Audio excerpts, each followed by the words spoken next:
The title of today's story is The Haunted House on Hill Street, so let's start the story. Hill Street was an ordinary neighborhood with cheerful houses and friendly people. But one house stood out. It was the old, abandoned mansion at the end of the road. Everyone knew about the haunted house on Hill Street. It was said that the house was cursed and strange things happened there. Years ago, a family moved into the mansion. The Browns were excited about their new home, but their joy quickly turned to fear. Mrs. Brown often heard whispers when no one was around. Mr. Brown saw shadows moving in the corners of his eyes.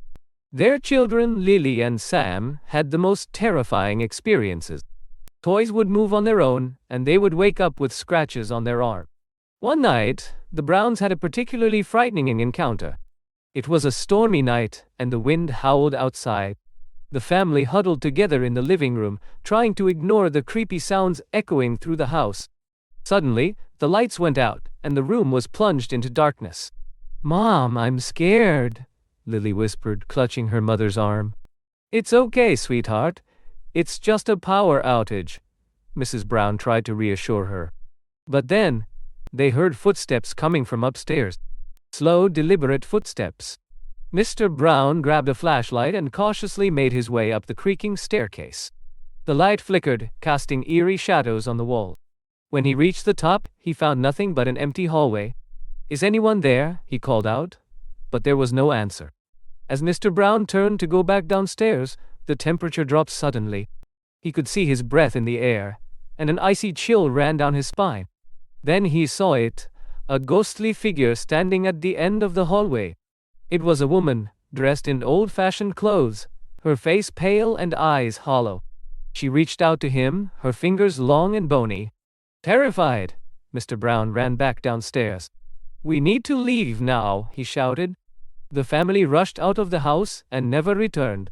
They moved far away, and the mansion was left abandoned once again. The story of the haunted house spread through the town, and no one dared to go near it. Years passed, and the house remained empty.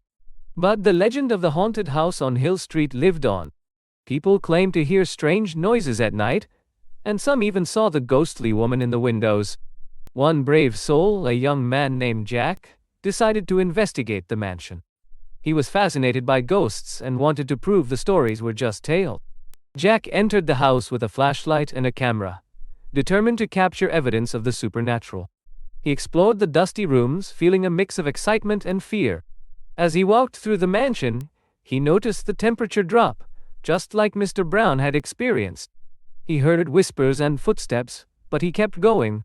In one of the bedrooms, Jack found an old diary. It belonged to a woman named Emily who had lived in the house many years ago. The diary told a sad story. Emily had been a lonely woman who had lost her husband and child in a tragic accident. Heartbroken and alone, she had taken her own life in the mansion. Her spirit remained, trapped in the place where she had experienced so much sorrow. Jack felt a chill as he read the final entry. "I am so alone.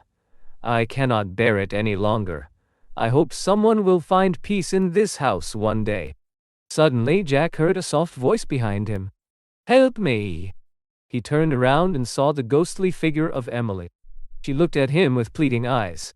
Jack realized that Emily's spirit was not evil. She was simply lost and in need of help. He spoke softly. "Emily, you don't have to be alone anymore.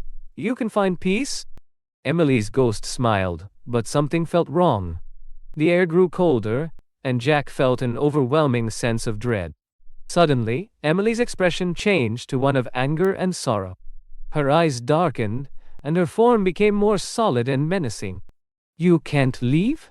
she whispered, her voice echoing in the empty room. "You will stay with me forever." Jack tried to move, but he couldn't.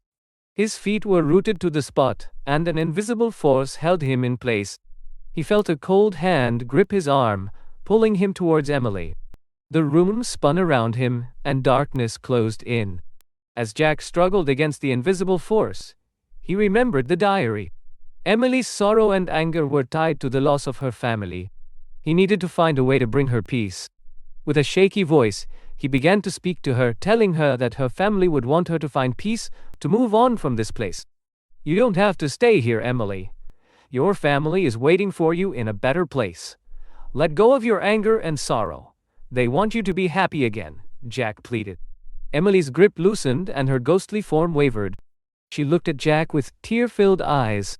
"I don't know how," she whispered. Jack, still trembling, reached into his pocket and pulled out a small locket he had found in the house earlier. It had a picture of Emily and her family. He held it up to her. "This locket holds your family's memory. Use it to find your way to them." Emily's ghost touches the locket. A bright light enveloped her and her form began to fade. "Thank you," she whispered one last time before disappearing completely. The room warmed up, and the eerie feeling lifted. Jack knew Emily had finally found peace. He left the mansion, feeling a sense of accomplishment, but also a deep sadness for the life Emily had lost. The haunted house on Hill Street no longer seems dangerous. The story of the house became a story of compassion and liberation. But Jack could never forget the terror of that night.